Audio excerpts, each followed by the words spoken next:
Star Cement and Real Active Coconut Water present Mahapanchayat 2026. Presented by Star Cement, Solid Setting, Real Active Coconut Water, refreshing hydration with no added sugar, co-powered by Everyday Masala, technology partner Datamation.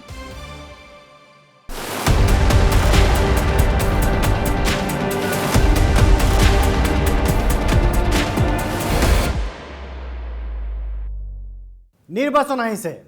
News 18ত বহিছে মহাপঞ্চায়ত এই মহাপঞ্চায়তৰ AG নিৰ্বাচনী বিশেষ অনুষ্ঠান সেই নিৰ্বাচনী বিশেষ অনুষ্ঠানত আমাৰ লগত আছে প্ৰতিটো দলৰ ৰাজনৈতিক প্ৰতিনিধি আৰু আছে কিছু অডিয়েন্স বা ভোটাৰ ৰাইজ আমাৰ লগত বিজেপিৰ ফালৰ পৰা আছে প্ৰাঞ্জল কলিতা অগপৰ ফালৰ পৰা আছে ডক্টৰ জয়নাথ শৰ্মা কংগ্ৰেছৰ ফালৰ পৰা আছে উপেন ৰাজনাথ আৰু অসম জাতীয় পৰিষদৰ ফালৰ পৰা আছে আৰতি দেৱী আমি পনতে আহিছোঁ আমাৰ মাজত থকা বিজেপিৰ প্ৰতিনিধি আৰু প্ৰত্যেকজনকে আমি সুধি যাম যে এইবাৰ তেওঁলোকৰ মূল মন্ত্ৰ কেনেকুৱা অৰ্থাৎ প্ৰতিটো ৰাজনৈতিক দলৰ নিজৰ নিজৰ মূল মন্ত্ৰ কি আমি যদি ইছুৰ কথা ক'বলৈ যাওঁ 5টা 10টা বহুত ইছু আহি যাব কিন্তু প্ৰথম মূল ইছু কি যে যিটো মূল ইছু লৈ তেওঁলোকে ৰাইজৰ মাজলৈ ভোটাৰৰ মাজলৈ যাব খুজিছে প্ৰাঞ্জল কলিতা ধন্যবাদ পোনপ্ৰথমে আমি সমগ্ৰ অসমৰ দৰ্শকক যি আগন্তুক 9 এপ্ৰিলত যি নিৰ্বাচন হ'ব এই নিৰ্বাচন সকলোকে আমি 100% ভোটদান কৰিবলৈ অনুৰোধ কৰিছোঁ আৰু আগন্তুক যি ৰঙালী বিহু আহি আছে ৰঙালী বিহুৰ শুভেচ্ছা জ্ঞাপন কৰিছোঁ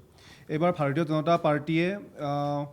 পুনৰবাৰ অসমৰ জনতাৰ আশীৰ্বাদত অসমৰ জনতাৰ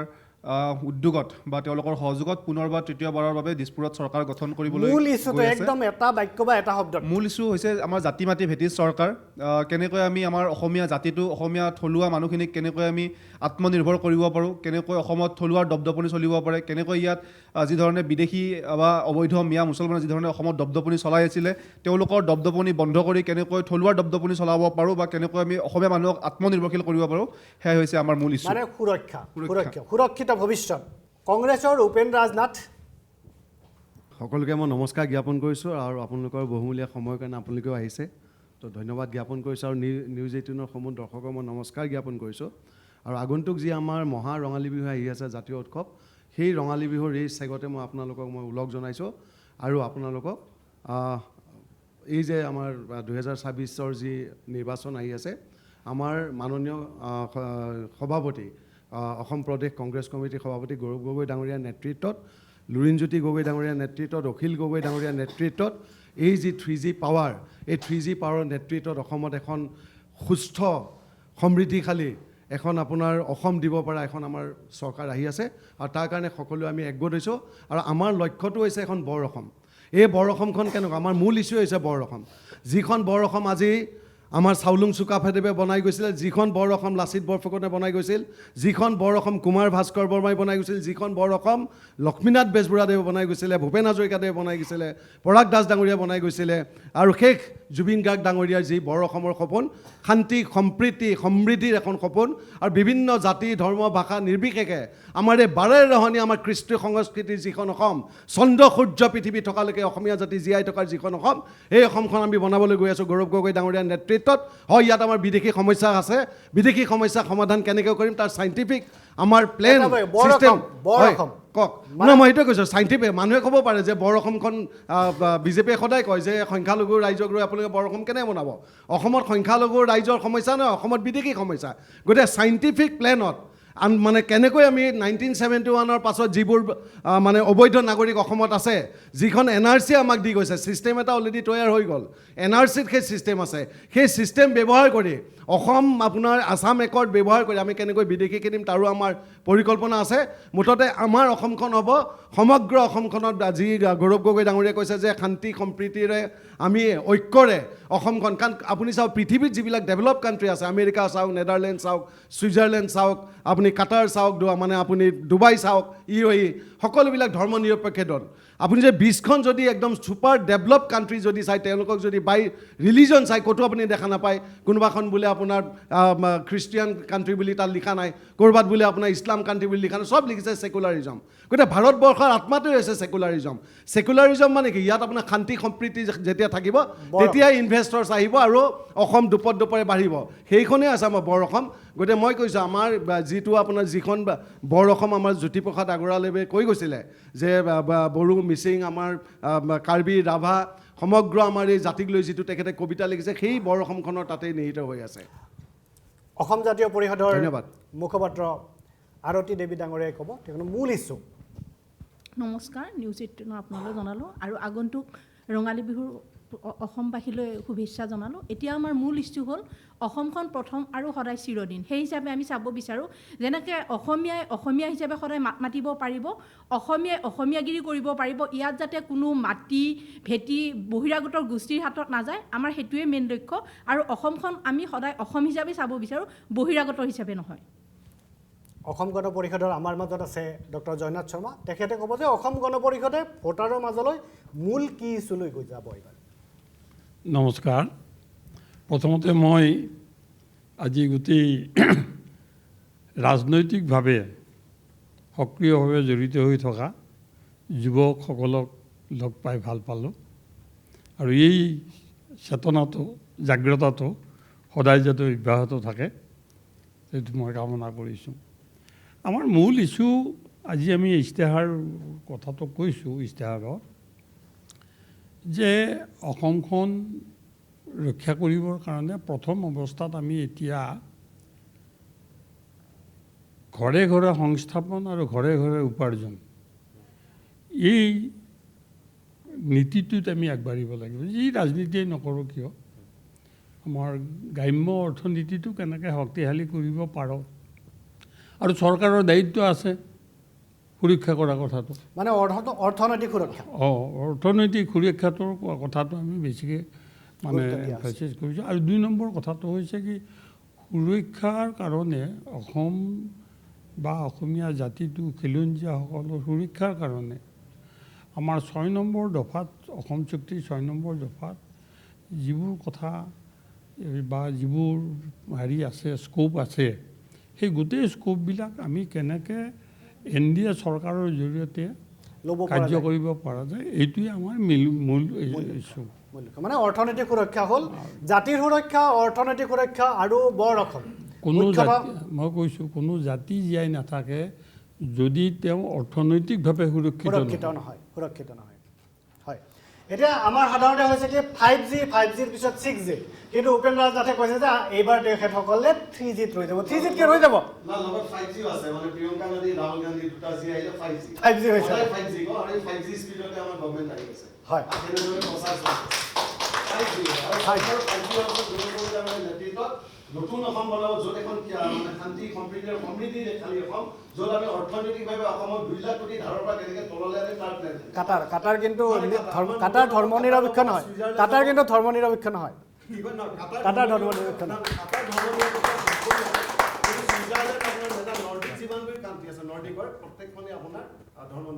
হয় আমাৰ মাজত ছাত্ৰ প্ৰতিনিধি কেইজনমান আছে কেইগৰাকীমান আছে আমি ছাত্ৰ প্ৰতিনিধিৰ ওচৰলৈ যাব খুজিছোঁ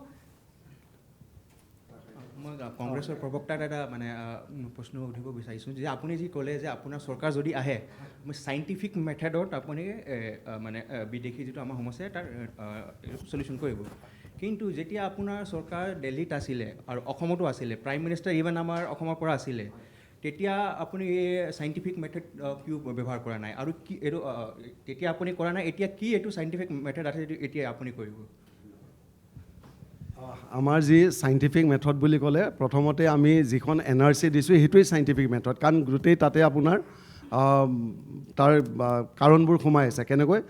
NRCখন আপোনাৰ ত্ৰিপাক্ষিক চুক্তি আছু অসম আৰু দিল্লী চৰকাৰৰ মাজত ত্ৰিপাক্ষিক বৈঠকৰ পাছতে আমাৰ NRCখন হ'ল NRCখনত যিখিনি কাম হ'ল তাতে আপোনাৰ 19 লাখ মানুহৰ নাম বাদ পৰিছিল কিন্তু বিজেপি চৰকাৰে কি কৰিলে যে আপোনাৰ তাত 19 লাখ মানুহত তেওঁলোকে ক'লে যে তাত কিছুমান জেনিউন মানে ইণ্ডিয়ান চিটিজেন থকাৰ কাৰণে তেওঁলোকে বিজেপি চৰকাৰে কি কৰিলে সুপ্ৰিম কোৰ্টত NRC-খন ৰিজেক্ট কৰি পেলাই তেওঁলোকে থৈ দিলে এতিয়া সুপ্ৰিম কোৰ্টত NRC-খন আছে তাতে মানে সুপ্ৰিম কোৰ্টে সেইদিনা তেওঁলোকৰ লেটেষ্ট তেওঁলোকক মানে নটিচ দিছে ভৎখৰ্ণা দিছে যে আপোনালোকে কিয় ইমান দিন এফিডেভিটখন দিব পৰা নাই যিটো ৰিজেকশ্যনৰ কাৰণে তেওঁলোকে দিছিল তাৰপিছত কিয় ৰিজেকশ্যন কৰিব লাগে কোনখিনি মানুহ ৰিজেকশ্যন কৰিব লাগে কোনো ধৰণৰ তাত ক্লিয়াৰিফিকেশ্যন তেওঁলোকে বিজেপি চৰকাৰে আজি ইমান দিন দিবই পৰা নাই বছৰ ধৰি 1.5 বছৰ মানৰ গতিকে NRC-খন বিজেপি চৰকাৰে কৰিব বিচৰা নাই আৰু চাইণ্টিফিক একেবাৰে যদি চাইণ্টিফিক মেথডটো চাই সেইটো হৈছে আপোনাৰ বিভিন্ন দেশত আছে এই মেথডটোত আপোনাৰ প্ৰথমতে কি হয় যদি বিদেশীজন আপোনাৰ চাওক বিদেশী এজন চিনাক্ত হোৱাৰ পাছত বহিষ্কাৰ হ'ব তাৰপিছত তেখেতক ডিপৰ্ট কৰিব লাগিব ডিপৰ্ট কৰাৰ কাৰণে আপোনাৰ বাংলাদেশৰ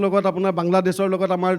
ট্ৰিটিখন হ'ব লাগিব ডিপৰ্টেশ্যন ট্ৰিটি ৱেৰাজ প্ৰাইম মিনিষ্টাৰ মোদী ডাঙৰীয়া লাষ্ট 10 বছৰ হৈ গ'ল বাংলাদেশৰ শ্বেইখ হাছিনাৰ লগত ভাল ৰিলেশ্যন আছিলে সেই অপৰচুনিটি আছিল কিন্তু আমাৰ ডিপৰ্টেশ্যন চুক্তিখন বাংলাদেশৰ লগত কৰিব নোৱাৰাটোৱে বিজেপি চৰকাৰ ডাঙৰ ভুল আৰু NRC-খনৰ আগতো আমি ডিপৰ্টেশ্যন চুক্তি কৰিলাম না কাৰণ আমাৰ কংগ্ৰেছ দলে কি দিছে কংগ্ৰেছ দলে আমি অসম চুক্তি দিলোঁ অসম চুক্তি দিলোঁ য'ত অসমীয়া জাতিৰ আত্মাটো অসম চুক্তিত সোমাই আছে তাৰপিছত আমি আকৌ কংগ্ৰেছ দলে তৰুণ গগৈ ছাৰে কি দিলে যে আমাৰ NRC দিলে NRC 90% কাম কমপ্লিট হৈ গ'ল কিন্তু বিজেপি চৰকাৰ দিনত যেতিয়া NRC কামবোৰ হ'ল 1900 কোটি টকা খৰচ কৰি আপোনাৰ মোৰ আমাৰ যুৱ সমাজৰ অসমীয়া মানুহৰ 1900 কোটি টকা খৰচ কৰি পেলাই প্ৰতীক হাজেলা ডাঙৰীয়া গুচি গ'ল আৰু গোটেই NRC-খন গেঠালা মাৰি আছে এতিয়া সুপ্ৰিম কোৰ্টত গতিকে সেইটো কমপ্লিটলি আপোনাৰ বিজেপি চৰকাৰৰ এটা ফেইলৰ যেহেতু তেওঁলোকে আপোনাৰ NRC দিব নোৱাৰিলে তেওঁলোকে অসম চুক্তিখন আপুনি চাব অসম চুক্তিখন ভাইলেট কেনেকৈ কৰিলে কাখন আনি পেলাই অসম চুক্তি ভাইলেট কৰিলে গোটেই সমগ্ৰ অসমীয়া জাতিয়ে কৈছিল যে আমাৰ কাট অফ ডেট বিভিন্ন জাতি ধৰ্ম ভাষা নিৰ্বিশেষে প্ৰত্যেকজন অসমৰ মানুহে কৈছিল আমাৰ কাট অফ ডেট 71 হ'ব লাগে আৰু সেইমতে আমাৰ চুক্তিখন হৈছিল অসম চুক্তি আজি দাদা আমাৰ ওচৰতে আছে কিন্তু কাখনে এতিয়া কি কৈছে যে 2024 চনলৈকে যদি আপোনাৰ বাংলাদেশৰ পৰা বেলেগ পাৰ্চিকুৱেটেড আমাৰ হিন্দু মানুহ আহে তেওঁলোকৰ নাগৰিকত্ব দিব অসমতো সেই হেৰিখনতো লিখা নাছিলে অসম চুক্তিখনত যে ধৰ্ম লৈ পেলাই আমি নাগৰিকত্ব দিম গতিকে আমাৰ অসমীয়া জাতিক মানে কেনেকুৱা ধৰণে তেওঁলোকে মানে পাতলকৈ লৈছে এইটো মই বুজি পোৱা নাই কিন্তু কাখন আমি বাতিল হ'ব লাগে কাখন যেতিয়া আমাৰ কেন্দ্ৰত চৰকাৰ আহিব আৰু অসমত যেতিয়া আমাৰ চৰকাৰ আহিব কাখনৰ বাতিলৰ কাৰণে আমি কাম কৰিম কাৰণ কাখন অসমীয়া জাতিৰ অভিশাপ কিন্তু মই এটা কৰিলোঁ কাখনত অলৰেডি এজন মানুহে নাগৰিকত্ব পালে আৰু এই মই কৈছোঁ যে এজন মানুহে যে কাৰ অধীনত নাগৰিকত্ব পালে অসমীয়া জাতিক আৰু পৰমাণু বোমা দি ধ্বংস কৰিব নালাগে এইটোৱে পৰমাণু বোমা আপোনালোকে এইটো একদম লিখি ৰাখিব ভৱিষ্যত যদি কাৰণ চাওক বাংলাদেশত আপোনাৰ প্ৰায় 1.5 কোটি হিন্দু বাংলাদেশী মানুহ আছে মই হিন্দু আমি হিন্দু মানুহ বেয়া নাপাওঁ আমাৰ আপোনাৰ ইন্দিৰা গান্ধী ডাঙৰীয়া হিন্দু মানুহক ভাল পোৱাৰ কাৰণে পাকিস্তান দুভাগ কৰি দিলে মই জাষ্ট এটা লাইন ক'লোঁ মানে কালৈ যোৱাৰ আগতে এই NRC-ক লৈ বঢ়িয়া গতিকে কাখন আমাৰ বাতিল হ'ব লাগে আৰু আমাৰ চৰকাৰ আহিলে আমি বাতিল কৰিবলৈ যাম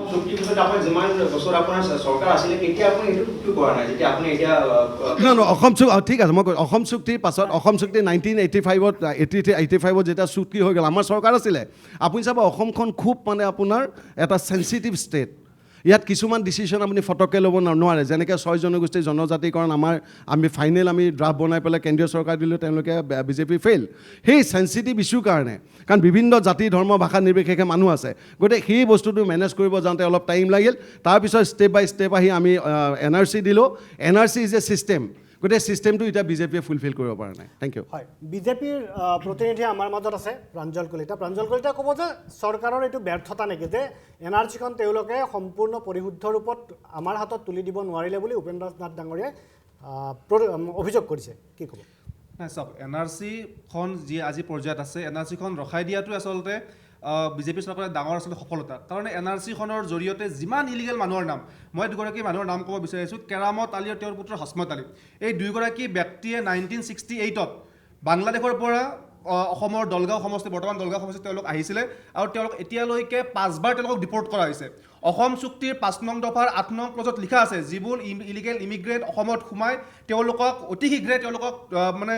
যেতিয়া তেওঁলোক মানে ধৰা হ'ব বা যেতিয়া তেওঁলোক বিদেশী বা বাংলাদেশী বুলি চিনাক্তকৰণ কৰা হ'ব তেওঁলোকক অতি শীঘ্ৰে বাংলাদেশ পঠুৱাই দিব লাগিব তেওঁলোকৰ নাম 1968ত তেওঁলোকক ডিপৰ্ট কৰা হৈছে 1969ত 1971ত 1975 1984 1994ত তেওঁলোকে কংগ্ৰেছ চৰকাৰৰ হিতেশ্বৰ শইকীয়াৰ দিনত তেওঁলোকে অবৈধ তেওঁলোকে ভোটাৰ লিষ্টত নাম উঠাই NRC তেওঁলোকে নিজৰ নাম সোমাইছে এতিয়া তেওঁলোকৰ কেছ সুপ্ৰিম কোৰ্টত চলি আছে গতিকে তেনেকুৱা লাখ লাখ তেনেকুৱা লাখ লাখ ব্যক্তি NRCত সোমাই আছে আৰু যিবোৰ ব্যক্তি কংগ্ৰেছৰ মুখপাত্ৰ বা কংগ্ৰেছ দলে তেওঁলোকক অসমত নাগৰিকত্ব প্ৰদান কৰিব বিচাৰে অসম চুক্তিত কেৱল 6 নং ক্লজৰ কথা লিখা নাই অসম চুক্তিৰ ইতিমধ্যে 6 নং ক্লজত যি কথা লিখা আছে তাৰ 67টা মেটাৰ 67টা মেটাৰৰ 57টা মেটাৰ ৰাজ্য চৰকাৰৰ আণ্ডাৰত পৰে আৰু 10টা মেটাৰ কেন্দ্ৰীয় চৰকাৰৰ আণ্ডাৰত পৰে 57টা মেটাৰৰ 57টা ইতিমধ্যে সেয়া কিন্তু ইতিমধ্যে আমি ইতিমধ্যে ফুলফিল হোৱা দেখা পাইছোঁ আজি অসম চুক্তি মতে কি হ'ল আমাৰ অসম চুক্তি তেজপুৰ বিশ্ববিদ্যালয় আহিলে অসম চুক্তি মতে IIM আহিলে IIM হোৱাৰ পিছত সেই IIMখনৰ কিন্তু কংগ্ৰেছে বিৰোধিতা কৰে গতিকে তেওঁলোকে অসম চুক্তি তেওঁলোকে ৰূপায়ণ কৰাৰ কথা কয় তেওঁলোকে 860গৰাকী ব্যক্তিক তেওঁলোকে হত্যা কৰিছে 860গৰাকী ব্যক্তিক হত্যা কৰি তেওঁলোকে অসম চুক্তিৰ কথা কয় NRC প্ৰসংগত কথাকে নেবে পাঁচটা ল'ৰা যে সফল ডেকা NRC প্ৰসংগত NRC খন যিটো কথা কৈছে যে NRC খন ৰখাই দি কি বিজেপি চৰকাৰে ভাল কৰিলে এইটো হৈছে বিজেপি চৰকাৰ এটা মানে আপোনাৰ মই ক'ম এইটো নেৰেটিভ নহয় এইটো বিজেপি চৰকাৰ ডেঞ্জাৰাছ নীতি বিজেপি চৰকাৰ হৈছে অসমীয়া জাতিৰ কাৰণে অভিশাপ আৰু এই কাৰণে এইবাৰ NDA আৰু বিজেপি চৰকাৰ অসমীয়া জাতিয়ে বিদায় দিব কিয় কাৰণে NRCত আপুনি চাব NRCত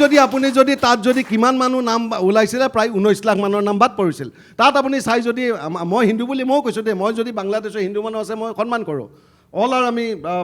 ছেম ফেটাৰ্নিটি কিন্তু বিদেশীটো বিদেশীয়ে গতিকে তাত আপোনাৰ 16 লাখ হিন্দু মানুহ বা মানে ফৰেনাৰ্ছৰ নাম তাত NRCত থকাৰ কাৰণে বিজেপিৰ ভোট বেংকৰ কাৰণে NRCখন তেওঁলোকে সুপ্ৰিম কোৰ্টত থৈ দিছে কেৰামত আলিটো কি ক'ব মানে কেৰামত আলি খেদক না তাতে মই কৈছোঁ 19 লাখ আছে 19 লাখ খেদক মইতো আপোনাৰ কেৰামত আলি কেৰামত আলি 19 লাখত নাই এখেতৰ অভিযোগটো হ'ল যে কেৰামত আলি আৰু হাসমত আলি 19 লাখৰ কেৰামত আলিও যা কোনোবা যদি হালদাৰ আছে তেওঁ যাওক প্ৰত্যেকজন যাওক তাত আমাৰ কোনো কথা নাই আৰু এটা চাওক আমাৰ ভাৰতীয় এখন সংবিধান চিটিজেনশ্বিপটো সংবিধানৰ আপোনাৰ গোটেই গণ্ডিৰ ভিতৰত সেইবিলাক হয় চিটিজেনশ্বিপ এক্টৰ ওপৰত গতিকে এটা কোনোবা যদি বিদেশী আছে সেই বিদেশীজন আপুনি তেওঁ কৈছে যে আজি বিজেপিয়ে কৈ আছে যে পুছবেক কৰে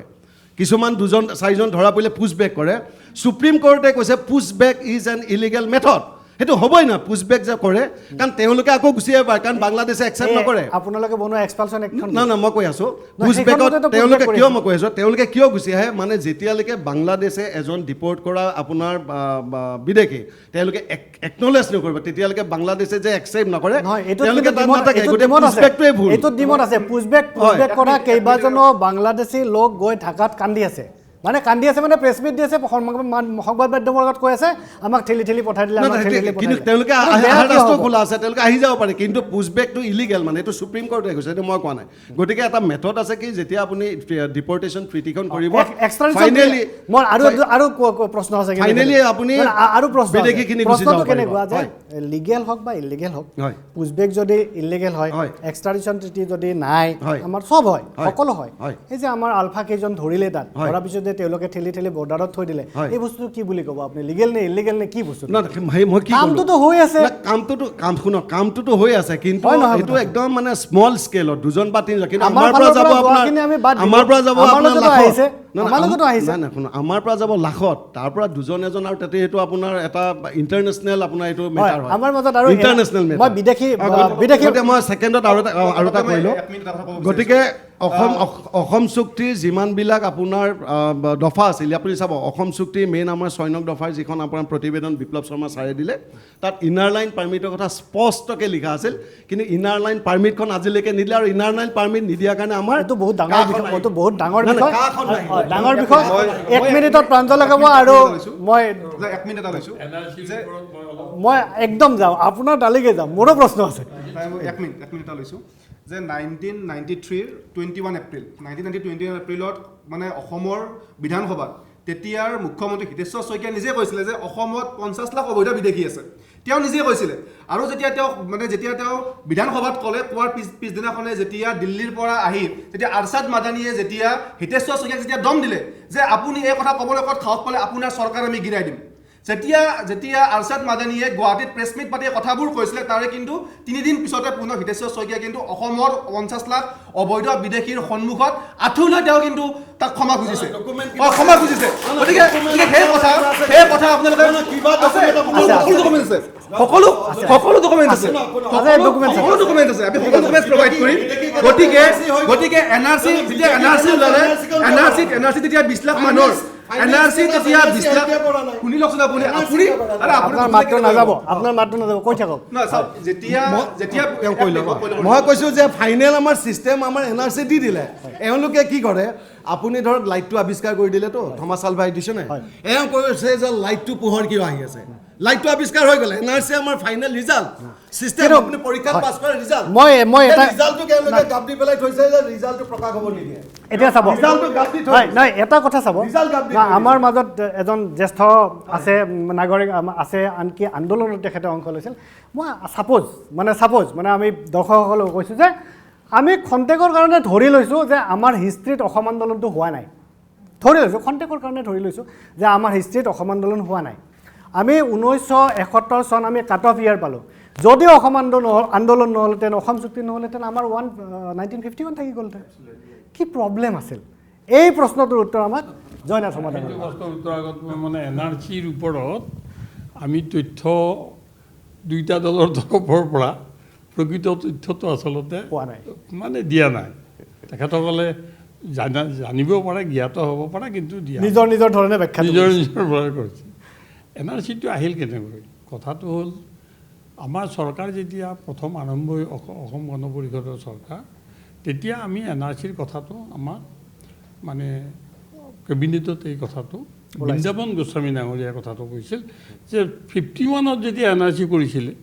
আমাৰ সেই পৰিৱেশটো হৈছে আমিও কৰিব লাগে তেতিয়া আমি মানে 85ৰ প্ৰথম চৰকাৰত তেতিয়া এইটো আমি গোটেই প্ৰপ'জেলটো NRC দিব লাগে বুলি প্ৰপ'জেল এটা আমি হেৰি লৈ পঠালোঁ কেন্দ্ৰলৈ তাত বাজপেয়ী ডাঙৰীয়াৰ লগত এখন মিটিং হ'ল আমাৰ কনফিডেঞ্চিয়েল মিটিং সেই মিটিঙত ভাগ্যক্ৰমে ময়ো উপস্থিত আছিলোঁ তাত বাজপেয়ীয়ে ক'লে যে বিদেশী প্ৰথমতে চিনাক্ত নকৰাকৈ NRC কৰিলে বিদেশীৰ নামটো তাত সোমাব গতিকে এতিয়া NRCৰ বিষয়টো বন্ধ কৰি ৰাখক আৰু সুৰেন মেধি ডাঙৰীয়ায়ো আমাৰ কেবিনেটত তেতিয়া আমাৰ আইনমন্ত্ৰী আছিল তেখেতেও কথাটো বিৰোধিতা কৰিলে তেখেতৰ যুক্তিটো হ'ল এনেকুৱা NRCত যদি কোনোবা বিদেশী এজনৰ নাম সোমাই যায় এতিয়া আজিৰ দিনটোত তেওঁ নিজকে ছেকেণ্ড গ্ৰেডৰ চিটিজেন বুলি ভাবি আছে কাইলৈ কিন্তু কোনোবা এজনৰ কেবিনেটত কোৱা কথাটো কৈছোঁ তেখেতে কোনোবা এজনৰ যদি NRCত তেনেকুৱা সন্দেহযুক্ত মানুহৰ নাম সোমাই গ'ল তেওঁ কিন্তু মূৰ দাঙি নিজকে ফাৰ্ষ্ট ক্লাছ চিটিজেন হিচাপে চলিবলৈ মানে এটা আহিলে এটা পাব কংগ্ৰেছৰ দিনত NRCৰ প্ৰচেছটো আৰম্ভ হৈছে আৰু এই কথাটো সুপ্ৰিম কোৰ্টৰ হস্তক্ষেপ আছে সুপ্ৰিম কোৰ্টৰ তৰফৰ পৰা অভিজিৎ শৰ্মা তেওঁ আসাম ৱৰ্কছ ছ'চাইটি নামৰ কিবা অৰ্গেনাইজেশ্যন NGO এটা পাব্লিক ৱৰ্কছ গতিকে সুপ্ৰিম কোৰ্টৰ গোটেই নিৰ্দেশনাত NRC আৰম্ভ হ'ল কংগ্ৰেছৰ দিনত প্ৰক্ৰিয়াটো আৰম্ভ হ'ল এতিয়া সমাপ্ত হৈছে বিজেপিৰ দিনত গতিকে NRCৰ কাৰণে দুখ যদি থাকে ইফালেও দুখী সিফালেও দুখী আমি দেখিছোঁ অৰ্থাৎ তৰুণ গগৈ চৰকাৰৰ সময়ত দেখিছোঁ NRC কেনেদৰে হৈছে সেইটোও দেখিছোঁ কেনেকৈ তাত বাধা দিয়া হৈছিল সেইটোও দেখিছোঁ কোন মুখ্যমন্ত্ৰী NRC কাৰ্যালয় গৈ স্পীড আপ কৰিছিল সেইটোও দেখিছোঁ কোনে আহি কোনখন চৰকাৰে ধন আবণ্টন কৰি দিছোঁ আমি সেইটোও দেখিছোঁ এতিয়া উপেন্দ্ৰ নাথে যি নকওক কিয় প্ৰাঞ্জল কলিতাই যি নকওক কিয় এই ইতিহাস কিন্তু আমাৰ চকুৰ আগত আছে গতিকে ইয়াত কোনো এটা ৰাজনৈতিক দলে নিজৰ মতে ব্যাখ্যা কৰিলে কথাবোৰ কিন্তু নহ'ব নাই এতিয়া সেইকাৰণে মই আমি কৈছোঁ চাওক NRCখন অসমীয়া জাতিৰ আপোনাৰ সুৰক্ষা কৱচ বুলিয়ে ক'ব লাগিব যে এখন আমি শুদ্ধ NRC বিচাৰিছোঁ আৰু এই শুদ্ধ NRCখন দিয়া হয় য়েছ দাদা শুদ্ধ NRC এবছলিউটলি শুদ্ধ NRCখন বিজেপি চৰকাৰে তেওঁলোকে ফেইল কৰিলে গতিকে 2026 আমাৰ কংগ্ৰেছ চৰকাৰে আছে NRC যেহেতু আমাৰ দিনত আৰম্ভ হৈছিল NRC কাম আমিয়ে সমাপ্ত কৰিম আমি কেনেকৈ মুখপাত্ৰগৰাকীৰ কাৰণে মোৰ এটা কুৱেশ্যন আছে যে অলপ আগতে জয়নাথ শৰ্মা ডাঙৰীয়াই কৈছিলে যে আৰ্থিক উন্নতি এটা জাতিৰ উন্নতি তো এতিয়া ঘৰে ঘৰে সংস্থাপন ঘৰে ঘৰে উপাৰ্জন হয় এতিয়া সকলোৱে জানে বিজেপি চৰকাৰৰ দিনত নিকা নিযুক্তি সম্ভৱ হৈছে কাৰণ আমি যেতিয়া পাছ কৰি ওলাইছিলোঁ আমি যেতিয়া ষ্টুডেণ্ট আছিলোঁ হৈছে চিঞৰি পেলাই ৰণ জিকিব নালাগে চিঞৰি ৰণ জিকিব নালাগে লজিকেলি আপোনাৰ যেতিয়া পইণ্ট আহিব আপুনি ক'ব তেখেতক মাইকটো দিয়া হ'ব আপোনাৰ কথাটো কৈ দিয়ক। আপুনি চিঞৰি ৰণ জিকিব মেক্সিমাম অভাৰলেপিং হৈছে নাই কিন্তু অভাৰলেপিং হৈছে জাষ্ট মোক ক'ব নহয় নিযুক্তিত আমি যেতিয়া ষ্টুডেণ্ট আছিলোঁ আমি যেতিয়া পাছ আউট কৰিছিলোঁ তেতিয়া অসমত কংগ্ৰেছৰ চৰকাৰ আছিল আমি কিন্তু চাকৰি নাপালোঁ আমি ভাল ষ্টুডেণ্টছ আছিলোঁ আমি চাকৰি নাপালোঁ আমি আজি প্ৰাইভেট চাকৰি কৰি আছোঁ চিঞৰিছে এইকাৰণে যাতে মোৰ মাতটো নাযায় আৰু কংগ্ৰেছৰ মুখপাত্ৰৰ প্ৰতি মোৰ আৰু এটা কুৱেশ্যন আছে অসমত আজি গড় হত্যা কেনেকৈ বন্ধ হ'ল যিটো কংগ্ৰেছৰ দিনত হোৱা নাছিলে কাজিৰঙা কেনেকৈ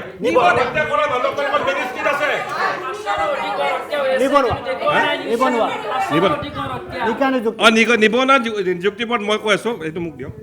চাওক এখেত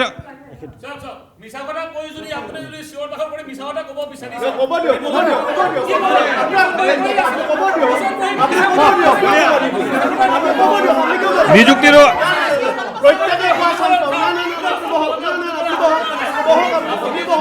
চাওক অসমত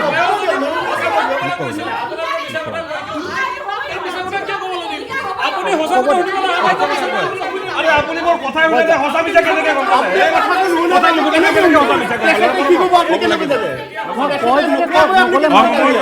চাওক 4 লাখ অস্থায়ী কৰ্মচাৰী এওঁলোকৰ নিযুক্তিৰ কথা মই উদঙাই দি আছোঁ চাওক এখেতসকলে কৈছে যে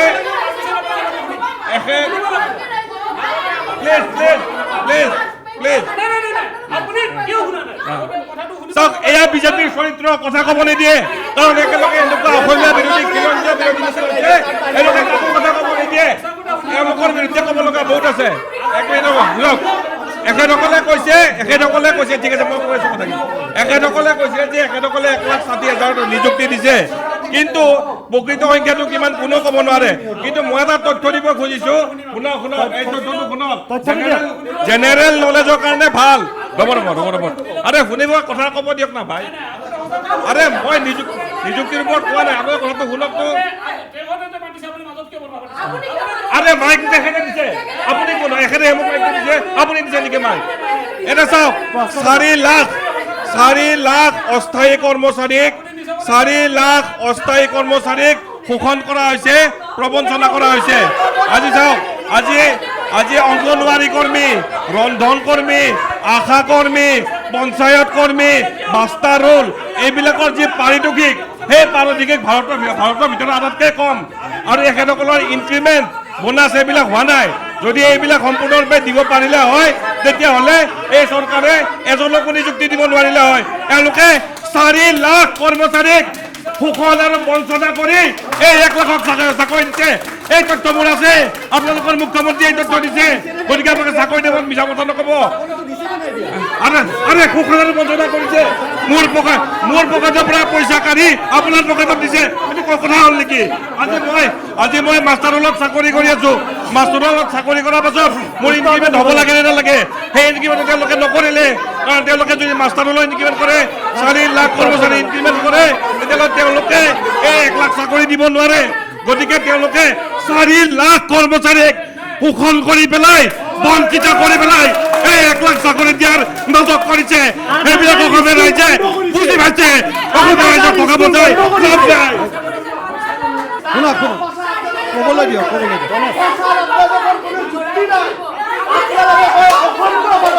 কিন্তু ইয়াতে আপোনাৰ বিদেশী কি কয়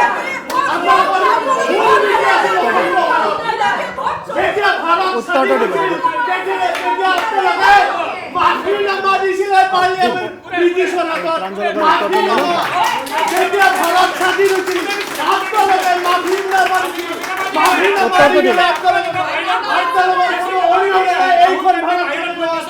এইখন ভাৰত স্বাধীনত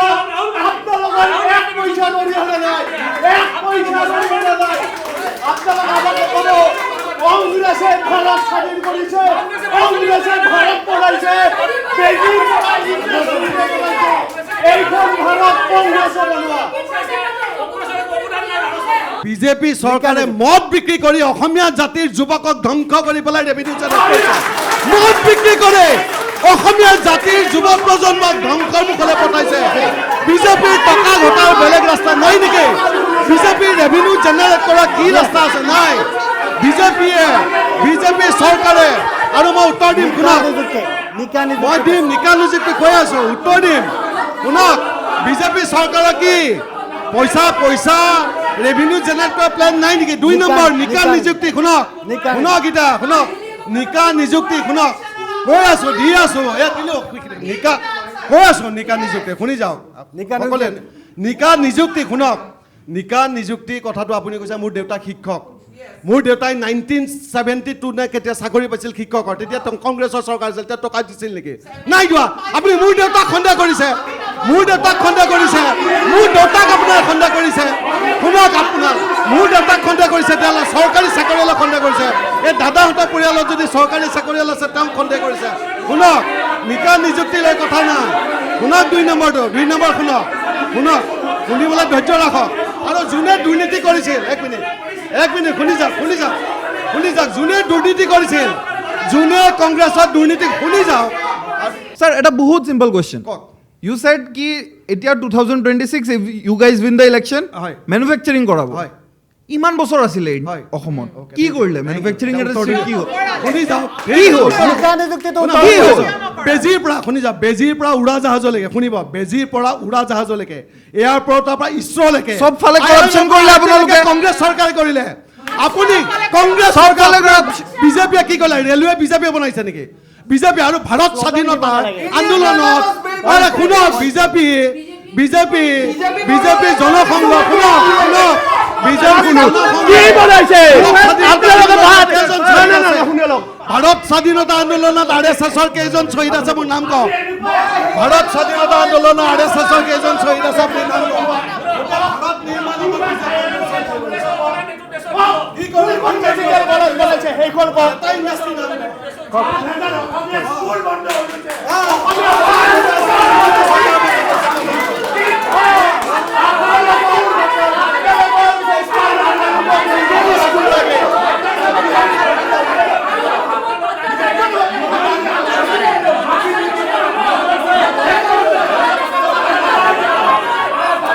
নিযুক্তিৰে ক'ব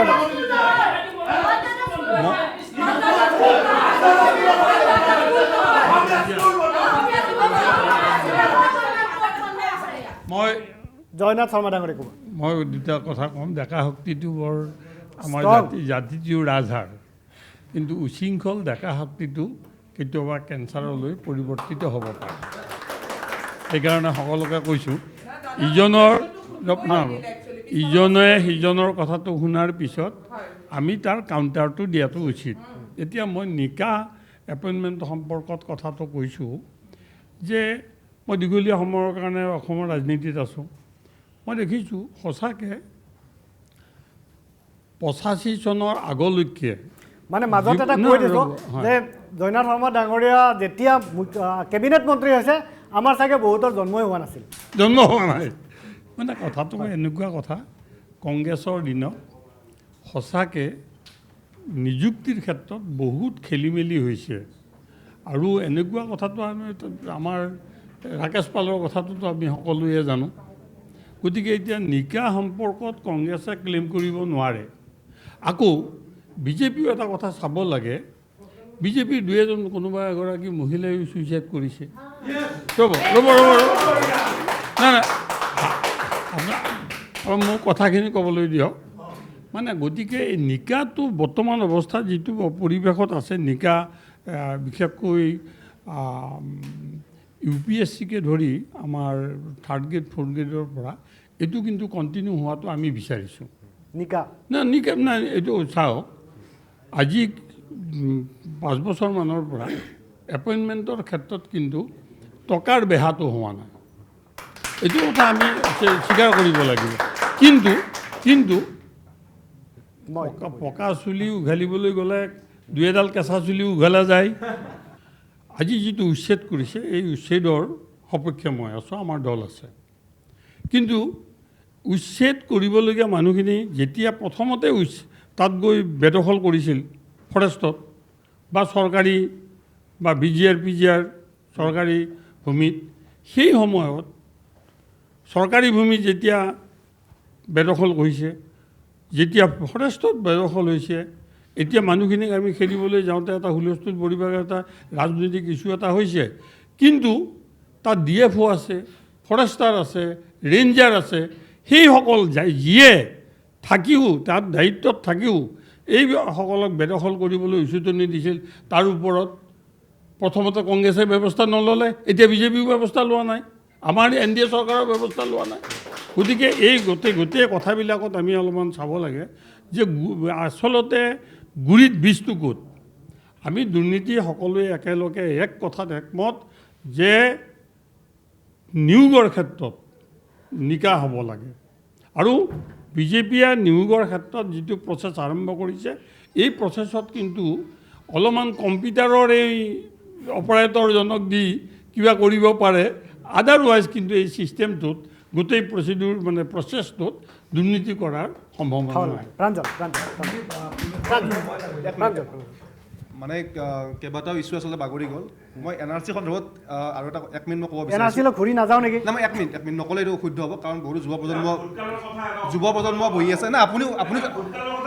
আপুনি জনাটো জৰুৰী।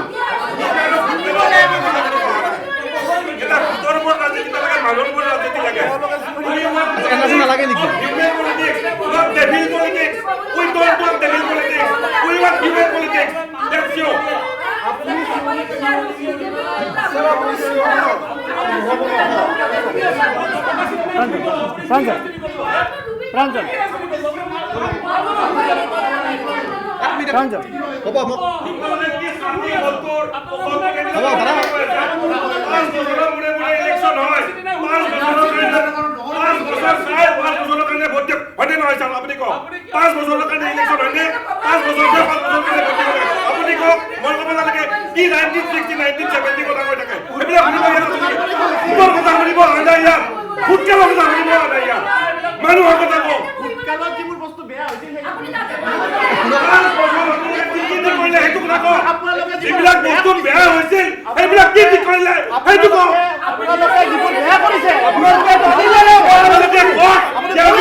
বিজেপি ঠিক কৰিব পৰা নাই, 5 বছৰ গুচি গৈছে।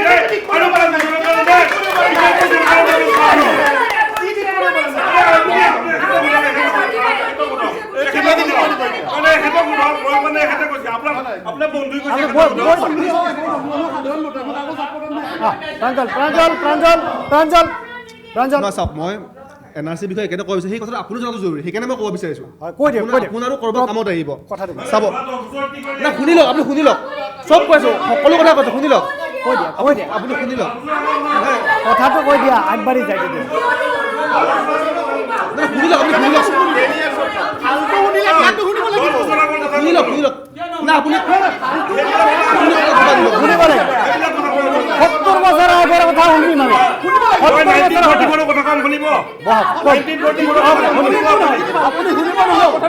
আপনি কেউ উঠে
নাই তুমি 10 বছৰৰ কথাও কম হয় অঁ পইণ্টটো কৈ বচোন দিয়া। বচোন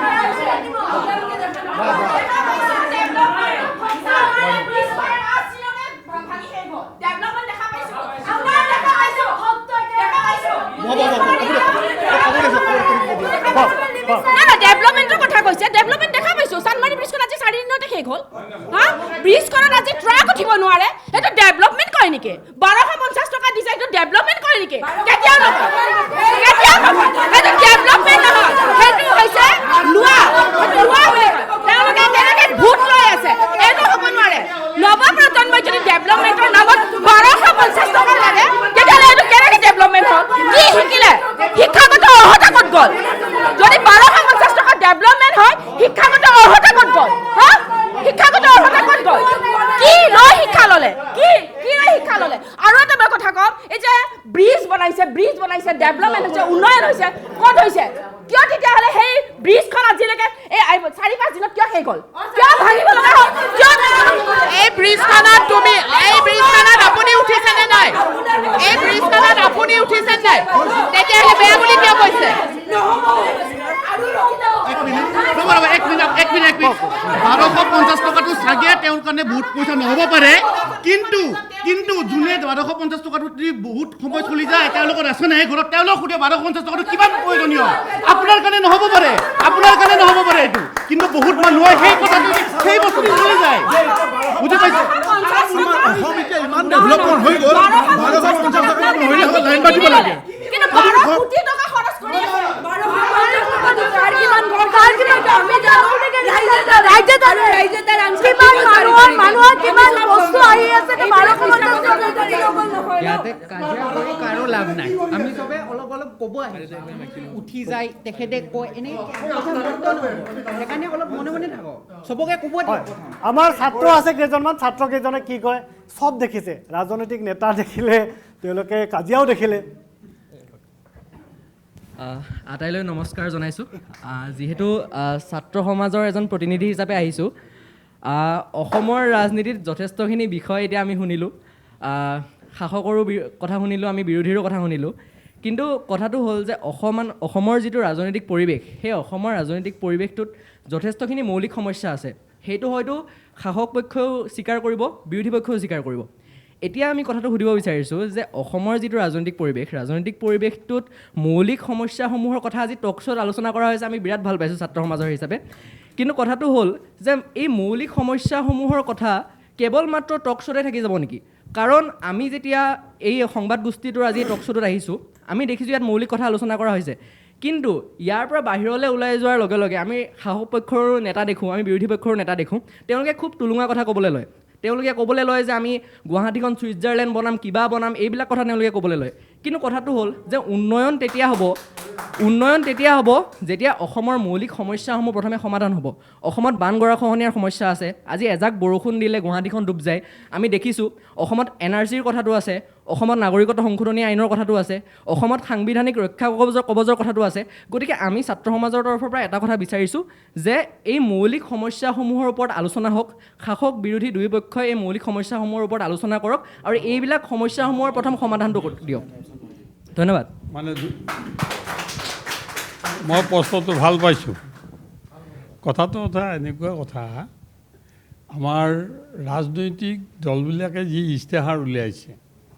এই ইস্তেহাৰবিলাকত প্ৰত্যেকটো ৰাজনৈতিক দলে প্ৰায়বোৰ মৌলিক সমস্যাকে টাচ কৰিছে টাচ নকৰা নহয় কিন্তু যুৱতীসকলক কৈছোঁ ইস্তেহাৰ এটা ভেকু ভাওনা ইয়াৰ কোনো লিগেল ভেলিডিটি নাই লিগেল ভেলিডিটিয়ে নাই ইলেকশ্যনত ভোট ল'বলৈ অমুক কৰিম তমুক কৰিম হেন কৰিম তেন কৰিম এনেধৰণৰ প্ৰতিশ্ৰুতি দিও আৰু মানুহৰ পৰা মানুহক এতিয়া যুৱকসকললৈ ৰ'ব আপুনি কৈ থাকোঁতে মই কোৱা নাই কিন্তু যুৱকসকলৰ এতিয়া কথাটো হৈছে কি যে বিবেকক হেৰি কৰি শুদ্ধভাৱে পৰিচালিত কৰি ভোটাৰসকলক ভোট দিবলৈ আমি শিক্ষিত কৰিব লাগে 100% ভোটাৰ হয় মানে 100% ভোট দিয়ক কিন্তু মানে চাব লাগে কথাটো এতিয়া আমি খিলঞ্জীয়া মানুহৰ বিষয়ে কৈছোঁ যে আমাৰ সুৰক্ষাটো এইটো একদম মৌলিক সমস্যা কিন্তু আমি লাহে লাহে ইয়াত মানে হেৰি হৈ গৈছোঁ চিফ মিনিষ্টাৰে কৈ আছে যে 40% হ'বগৈ মানে ধৰ্মীয় সংখ্যালঘুৰ কথাটো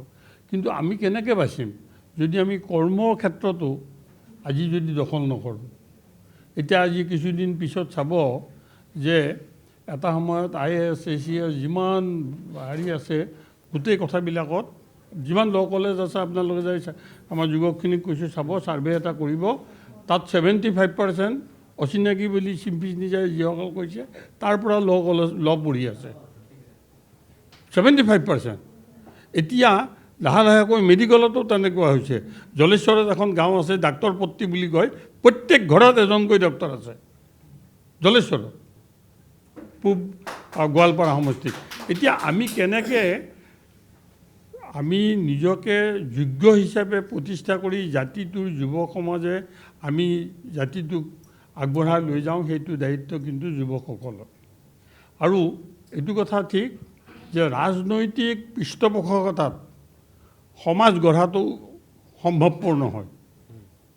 ৰাজনৈতিক পৃষ্ঠপোষকতাত ধৰ্ম গঢ়াটো হেৰি নহয় সম্ভৱপৰ নহয় এটা সৰু উদাহৰণ দিছোঁ আকবৰে এটা ধৰ্ম উলিয়াইছিল নহয় দিন ইলাহী ক'ৰবাত এটা আছে না আজিৰ দিনটোত এটাওতো নাই হেৰিত অশোকৰ পৃষ্ঠপোষকতাত বুদ্ধ ধৰ্ম হ'ল কিন্তু ভাৰততে নাই বুদ্ধ ধৰ্ম মানে একেবাৰে কম মাৰি হা ৰ'ব এতিয়া কথাটো হৈছে কি ৰাজনৈতিক মুনাফা দলবিলাকে ল'বলৈ মোকে ধৰি আমাৰ জীৱিকা ধৰি আমি কেতবোৰ কথাটো কওঁ সেই কথাটোৰ সত্যতা সেই কথাটো ৰূপায়ণ কৰাৰ ক্ষমতা আছেনে নাই সেইটো বিবেচনা কৰাৰ কথাটো যুৱ সমাজে অলপ উপলব্ধি কৰিবৰ কাৰণে সেইটো চাব লাগে আৰু সেই বাৰ্তাটোহে ৰাইজৰ মাজলৈ লৈ যাব লাগে আমি এই যে তৰ্কাতৰ্কিবোৰ কৰিছোঁ ইয়াৰ বেছিভাগ কথা যুৱকসকলৰ মনৰ কথা কওঁতে পাব্লিকে কিন্তু শুনা নাই শ্ৰোতাসকলে কোনে কি কথাটো ক'লে আনকি ময়ে ভালকৈ শুনা নাই কোনে কি ক'বলৈ গৈছে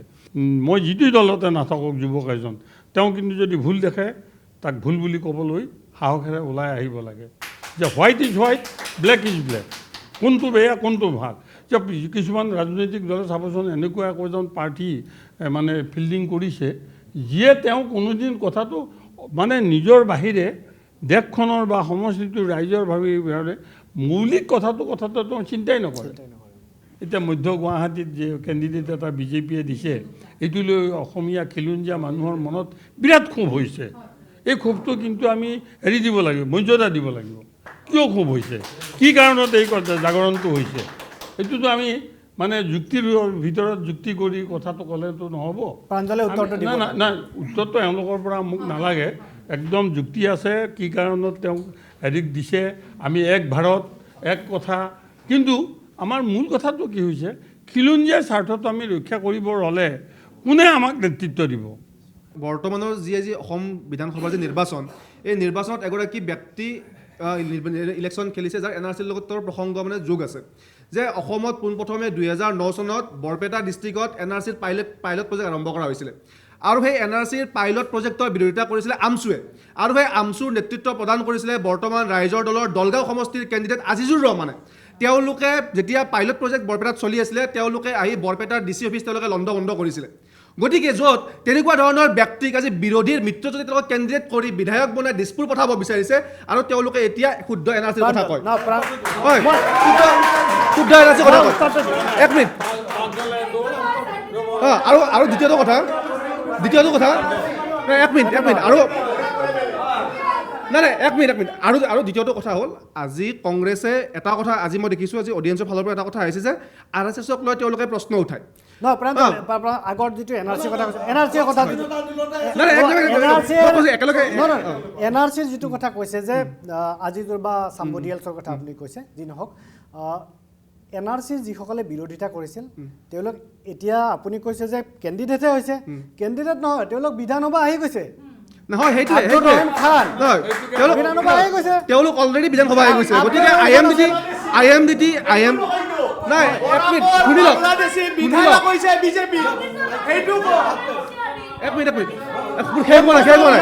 শেষ হোৱা নাই 2 মিনিট বক বাংলাদেশী এজন এমএলএ হৈছিল গতিকে ইতিমধ্যে শুনকচোন আপোনালোকে শুনাৰ ধৰণে ৰাখে আপোনালোকে প্ৰশ্নটো কৈ দিয়ক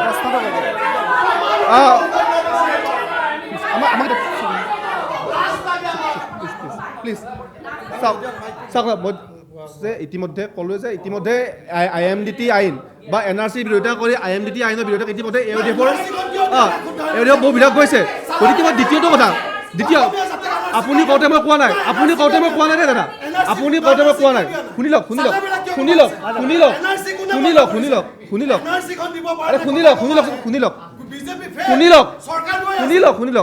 এক মিনিট শুনি লওকচোন আপুনি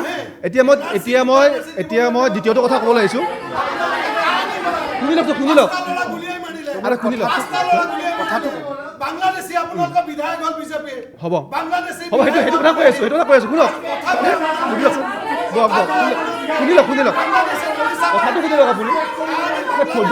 ধৈৰ্য ৰাখক কথাটো শুনি এক মিনিট আৰু মই দ্বিতীয় কথাটো শুনা ধৈৰ্য ৰাখক। গতিকে চাওক এতিয়া কংগ্ৰেছে বাৰম্বাৰ কৈ থাকে যে RSSৰ কোনো ধৰণৰ ৰোল নাই আৰু ভাৰতবৰ্ষত কংগ্ৰেছ কোনে স্থাপন কৰিছিলে 1985ত ব্ৰিটিছ এগৰাকী ব্যক্তি এলেন অক্টেভিয়ান হিউম সেইগৰাকী ব্যক্তিয়ে কংগ্ৰেছ স্থাপন কৰিছিলে। তাৰপিছত আপোনালোকে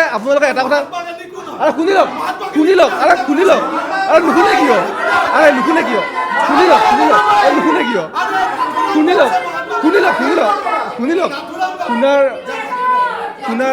শুনাৰ ধৈৰ্য ৰাখক আপুনি নাই আপুনি শুনাৰ ধৈৰ্য ৰাখক শুনাৰ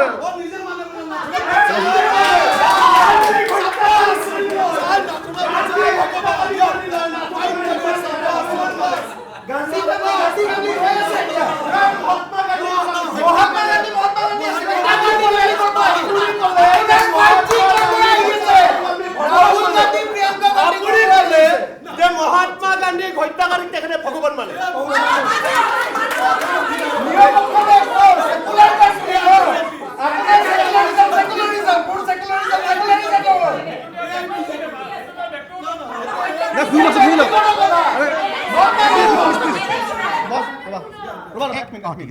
এক মিনিট আৰু মই আৰু 2 মিনিট সময়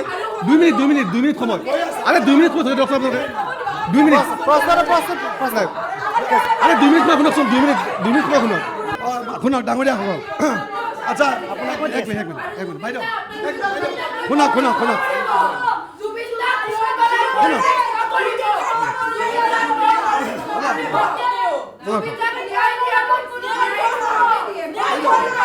ক'ব দিয়ক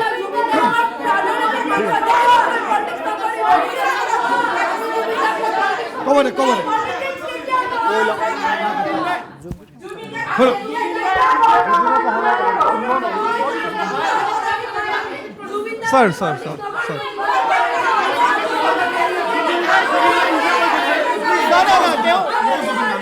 জুবিনদাক কিয় আনি আছে মাজত স্যার স্যার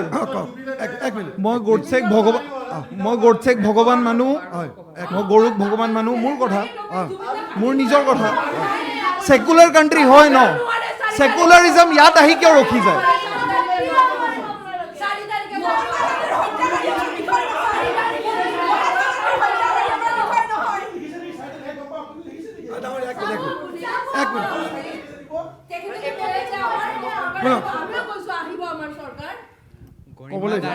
এটা ভিডিঅ' বনাই পেলাই অলৰেডি কৈছে যে জুবিন গাৰ্গক কেতিয়াও নামটো নলগাব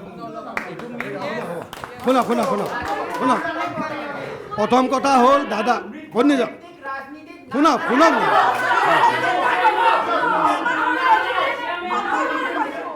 খুব ইম্পৰ্টেণ্ট কথা দাদাই কৈছে যিবোৰ দাদা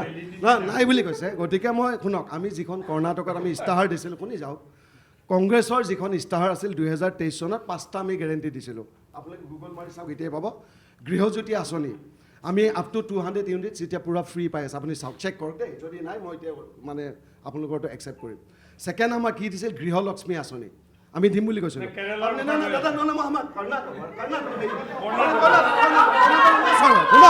কৈ আছোঁ এইটোতো ইয়াত বিজেপি চৰকাৰ আছে মই বিজেপি চৰকাৰৰ কথা কিয় ক'ম মই কংগ্ৰেছ চৰকাৰৰ কথা ক'ম শুনি যাওক না তাৰপিছত গৃহলক্ষ্মী আমি 2000কে দি আছোঁ 5টা গেৰেণ্টি দিছিলোঁ দেই 3 নম্বৰত ভাগ্য বুলিছোঁ অন্ন ভাগ্য ইয়াতে 5 কেজি দিছে আমি 10 কেজিকৈ কৰ্ণাটকত দি আছোঁ 4 নম্বৰত আমি Shakti scheme free travel for women কৰ্ণাটকত কংগ্ৰেছ চৰকাৰ আছে কাৰণে কৈছোঁ যে বিজেপি কংগ্ৰেছ চৰকাৰ 2026 অসমত আহিলে আমিও এইখিনি কৰিম গেৰেণ্টি দিছোঁ ফুলফিল কৰিছোঁ 5 নম্বৰ শুনা 5 নম্বৰ শুনা 5 কৈ আছোঁ 5 নম্বৰ শুনা আপোনালোকে ভাল পাব শুনা 5 নম্বৰ বাইদেউ শুনা 5 নম্বৰটো শুনা আপোনালোকে ভাল পাব শুনা 5 নম্বৰটো হ'ল যুৱ নিধি শুনা যুৱ নিধি আঁচনি যুৱকসকলৰ কথা কৈছোঁ কৰ্ণাটকত আমি যুৱ নিধি আঁচনি দিছোঁ শুনি যাওক আমি শুনি লওক কথাটো শুনক শুনক ঠিক আছে শুনি যাওক শুনক যুৱ নিধি আঁচনি মই যুৱকসকলৰ কথা কৈছোঁ যুৱকসকলৰ কথা শুনক না যুৱকৰ আমি 3,000 টকা দি আছোঁ গ্ৰেজুৱেটক 3,000 টকা দি আছোঁ গ্ৰেজুৱেটক আপোনালোকক আনএমপ্লয়ড এইটো কৰ্ণাটকত দি আছোঁ কৰ্ণাটকত yes will give in Assam also' ঠিক আছে উত্তৰ দিম নেকি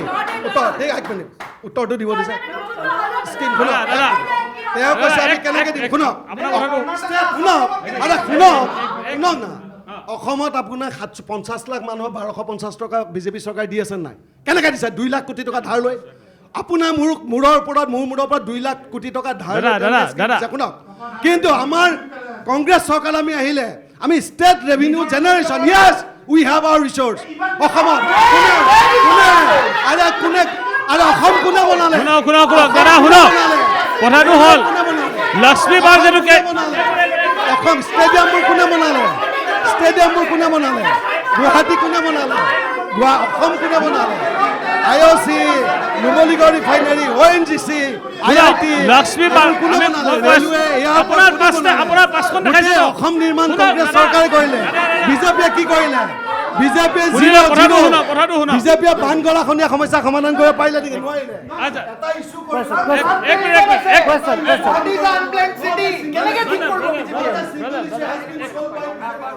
ঠিক আছে আপুনি ঠিক আছে মানে আপুনি 5টা গেৰেণ্টি দেখালে কংগ্ৰেছ কৰ্ণাটকত দিছে ঠিক আছে ফুলফিল কৰিছে এইটো আপোনাৰ ডাটাটো ভুল কিহৰ কাৰণে মই কৈ আছোঁ লক্ষ্মী যেটো আপুনি কথাটো ক'লে this was immediately stop by the Congress government because of low' financial crisis yes আপুনি চেক কৰক শুনক আপুনি মই চেক কৰি গৃহলক্ষ্মী বন্ধ কৰি দিছে দাদা আপুনি চেক কৰক আপোনাৰ কোনোবা থাকিলে ফোন কৰি সুধি লওক ছেকেণ্ডলি ফাইনেন্সিয়েল ক্ৰাইচিছত কংগ্ৰেছ কৰ্ণাটকত Congress is an depth of financial crisis because of this free যিবিলাক ফ্ৰী দিছে আপুনি সেইবিলাক কাৰণে কৰ্ণাটক অলৰেডি ফাইনেন্সিয়েল ক্ৰাইচিছত আছে তাৰ ওপৰত they have level taxes on software companies সেইটো কাৰণে কোম্পানীবিলাক বাহিৰৰ পৰা ওলাই গৈছে বেংগলোৰৰ পৰা ওলাই কোনে বেলেগ ষ্টেটত গুচি চেম্পল কোম্পানীবিলাক ছফ্টৱেৰ তো এইবিলাক শুনা বেংগলোৰৰ কথাটো কৈছে IT হাব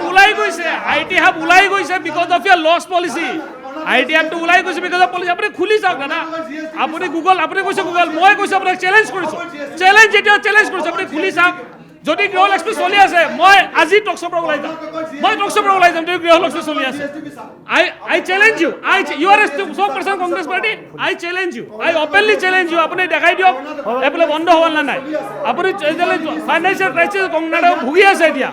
মই চেলেঞ্জ কৰিলোঁ অপেন চেলেঞ্জ আপুনি দিব কেনেকৈ কৰ্ণাটক গভৰ্ণমেণ্ট ইজ অলৰেডি এতিয়া চাওক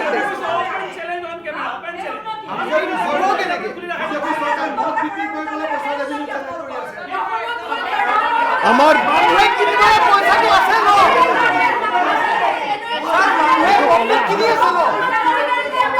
বিজেপি গভৰ্ণমেণ্টে প্ৰথম দিনৰ পৰা এইখন চৰকাৰৰ প্ৰথম দিনৰ পৰা প্ৰতি মাহে ঋণ লৈ গভৰ্ণমেণ্ট চলাই আছে এতিয়া 2 লাখ কোটি টকা অতিক্ৰম কৰিছে যিখন চৰকাৰে উন্নয়নৰ ঢাকঢোল বজায় সেই চৰকাৰখনে অহা 2026 নাহে সেইটো ফাইনেল একেবাৰে লিখি দিয়ক যিটো মুখ্যমন্ত্ৰীয়ে ৰাইজৰ উন্নয়ন কৰিব এৰি নিজৰ উন্নয়ন কৰিছে, সেই মুখ্যমন্ত্ৰীক অসমৰ ৰাইজে কেতিয়াও মানি নলয়। চাওক আপোনালোকে এতিয়া কৰ্ণাটকৰ যদি এইটো কথা ওলাইছে, এখেতে কি কৈছিলে গুগল চাৰ্চ কৰক। মই এতিয়া জাষ্ট গুগল চেক কৰিলোঁ, এটা ইণ্ডিকেটাৰ আছে GSDP বুলি ইণ্ডিকেটাৰ হিচাপে ডেট ৰেচিঅ'টো 24.91% আছে। সেইটো অসমৰ 15%ৰ তলত আছে। এতিয়া চেম ৰেচিঅ' 15%ৰ তলত আছে। আপুনি কেনেকৈ অসম নে এইটো অসমৰ নে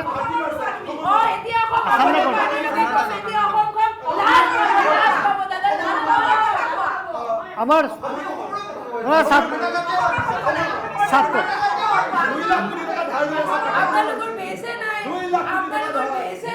আমাৰ মাজত ছাত্ৰ হিচাপে ক'ব কওক কওক। মই নিৰপেক্ষভাৱে মই কুৱেশ্যন কৰিব খুজিছোঁ আপোনালোকক যে অসম ৰাজনীতিত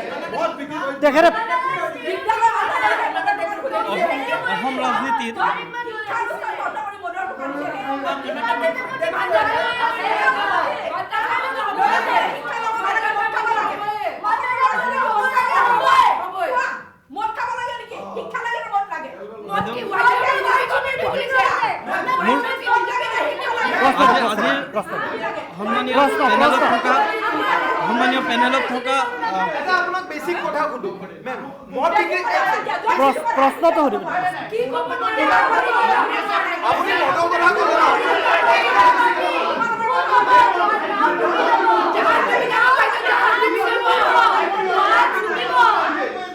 মই ইয়াত ছেকুলাৰলি মই আহিছোঁ, মই কোনো ৰাজনৈতিক দলৰ লগত জড়িত নহয়, কিন্তু নাগৰিক হিচাপে মোৰ 2-3টামান প্ৰশ্ন আছে। 1 নম্বৰ প্ৰশ্ন হৈছে, অসম ৰাজনীতিত আমি ধৰ্ম সংস্কৃতি বাদ দি কৰ্ম সংস্কৃতি কেতিয়াৰ পৰা আৰম্ভ হ'ব? 1 নম্বৰ। 2 নম্বৰ মোৰ প্ৰশ্ন হৈছে, অসমৰ এজন বিশেষ ব্যক্তিয়ে হিন্দু মুছলিম মিয়া দাড়ি বুলি কৈ অসমৰ উন্নতি সম্ভৱ জানো? 3 নম্বৰ, আমাৰ মনত শংকা এটি জন্ম হৈছে যে অসমত দক্ষতা থকা বা প্ৰতিভা থকা ব্যক্তিসকলক কোনোবা বিশেষ ব্যক্তিয়ে ভাল নাপায় নেকি? মই উদাহৰণ হিচাপে যদি ক'ব খোজোঁ, সিদিনা আমাৰ নগাঁৱত SP হিচাপে আনন্দ মিশ্ৰাই কৰ্মৰত অৱস্থাত আছিলে, তেওঁ বাধ্য হ'ল ৰিজাইন দিবৰ কাৰণে। মাহবাবুল হক USTMৰ এজন শিক্ষাৰ ক্ষেত্ৰত আলোড়ন সৃষ্টি কৰা ব্যক্তিৰ বিৰুদ্ধে বিভিন্ন ধৰণৰ কেছ বা গোচৰ, আৰু এজন অসমৰ বিখ্যাত ব্যক্তি, যিজন ব্যক্তি আন্তঃৰাষ্ট্ৰীয় পৰ্যায়ত স্বীকৃতি আমি সমগ্ৰ বিশ্বই দিছে, জুবিন গাৰ্গ, ষড়যন্ত্ৰৰ বলি হৈ তেখেতৰ মৃত্যু হৈছে বুলি আমি গম পাইছোঁ। আমাৰ মনৰ পৰা সেই আশংকা কেতিয়া নাইকিয়া হ'ব? হয়তো 2 দিন পিছত আজি যাদৱ পায়েঙৰ নিচিনা ব্যক্তি মৃত্যু হ'ব পাৰে। এই আশংকাসমূহ আমাৰ মনৰ পৰা কেতিয়া যাব? আপোনালোকে হাল্লা নকৰিব, খালি তেওঁলোকে নহ'লে ফালৰি কাটি গুচি যাব। মই আপোনালোকে কুৱেশ্যন এটা আছে, ঠিক আছে? তেওঁ কৈ আছে যে কি আমি হিন্দু মুছলিমৰ ৰাজনীতিটো, ঠিক আছে, হিন্দু মুছলিমৰ ৰাজনীতিটো আগৰ পৰা চলি আছে। মইতো পোনপটীয়া বৰ্তমানৰ কুৱেশ্যন এটা আপোনাক সুধিম যে অসমত যিখিনি অবৈধ বাংলাদেশী খেদি পঠোৱা হ'ল, ভূমিমুক্ত কৰা হ'ল, সেইটোক লৈ পেলাই গৌৰৱ গগৈ ডাঙৰীয়া কৈছিলে যে নিৰ্বাচনী প্ৰচাৰতো কৈছে, বহুত সময়ত কৈছে যে কি আমি তেওঁলোকক ভূমি পাত্তা দিম, যিখিনি হৈছে এই বস্তুখিনি আমাৰ অসমত মাটিত যিসকলে বেদখল কৰি আছিলে তেওঁলোকক ইয়াৰ পৰা উলি পঠোৱাটো কি আমাৰ ভুল হৈছে নেকি? এইটো কথা আপুনি এইটো কুৱেশ্যন, তেওঁলোকক যে ভূমিমুক্ত কৰিলে এই কথা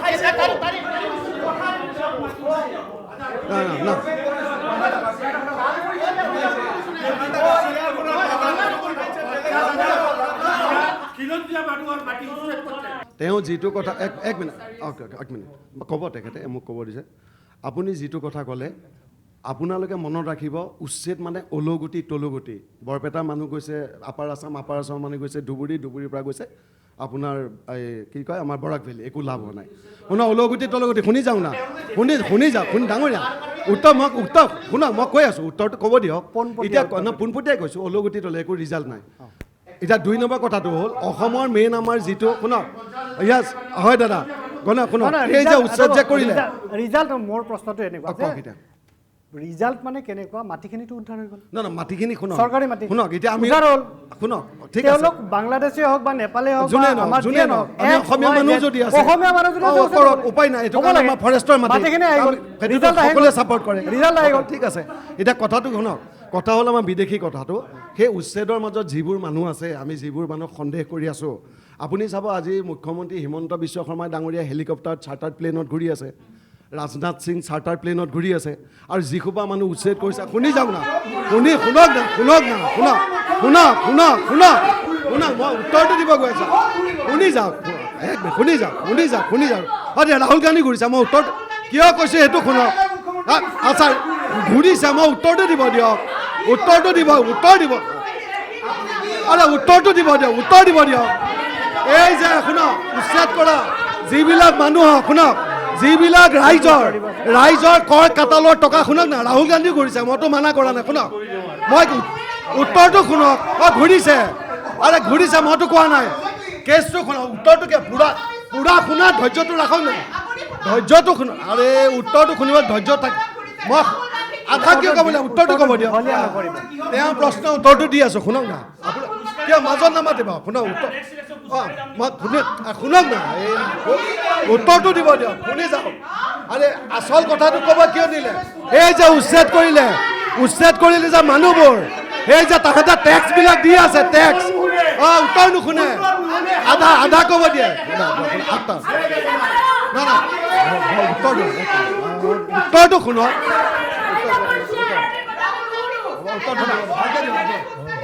যিটো শুনক তেওঁ যিটো কৈছে আমাৰ উত্তৰ এই আপুনি শুনক সকলো মই কি কওঁ যে আমাৰ অসমত 3,50,00,000 মানুহ আছে শুনিব দেই মই হেলিকপ্টাৰ কথাটো কিয় ক'লোঁ প্ৰত্যেকজন মানুহেতো টেক্স দি আছে সেই টকাটো কথা কৈছোঁ প্ৰত্যেক মানুহৰতো আধাৰ কাৰ্ড আছে উচ্ছেদটো বেয়া হৈছে নেকি না শুনক উচ্ছেদৰ মানুহখিনি সন্দেহযুক্ত নাগৰিকখিনি NRCত আছে তেওঁলোকক খেদিব লাগে বেয়া হৈছে নেকি না উচ্ছেদটো মই সমৰ্থন কৰিছোঁ চিম্পল আৰু শুনক যিবিলাক NRCৰ নাম আছে সেই বিদেশীবিলাক যাব লাগে নালাগে বিদেশী যাব লাগে NRC এতিয়া বিজেপি চৰকাৰে কৰিছে আপোনাৰ উচ্ছেদ ভাল পাইছে উচ্ছেদৰ প্ৰশ্ন নাই এটা আমি সামৰণিৰ ফালে আহিছোঁ আৰু আচলতে এই পঞ্চায়ত বা মহাপঞ্চায়তৰ অনুষ্ঠানত এটা সিদ্ধান্ত হ'ব লাগে আমাৰ আকৌ সিদ্ধান্ত হ'ল বিজেপি ৰাইজক আমি কি অনুৰোধ জনালোঁ ৰাইজে বুজিয়ে নাপালে আমি বিজেপিক সমৰ্থন কৰিছোঁ নে AJPক সমৰ্থন কৰিছোঁ নে NDA সমৰ্থন কৰিছোঁ নে কংগ্ৰেছক সমৰ্থন কৰিছোঁ এই বাৰ্তাটো দিয়াত আজিৰ এই মহাপঞ্চায়ত ফেল মাৰিছে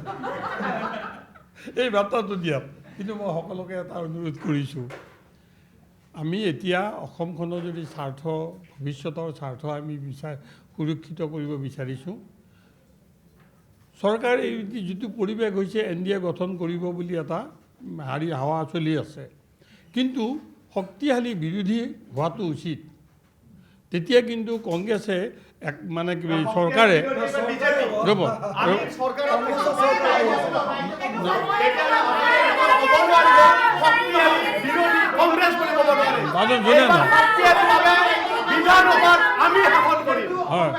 হয় এইটো আমি শুভেচ্ছা জনাইছোঁ শুভেচ্ছা আমি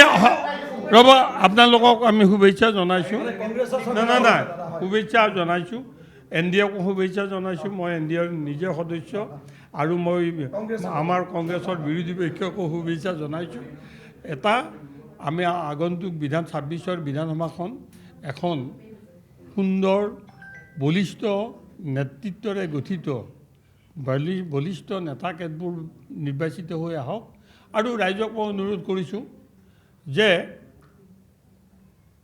পাৰ্টিতকৈ প্ৰাৰ্থীৰ যোগ্যতাটোৰ ওপৰত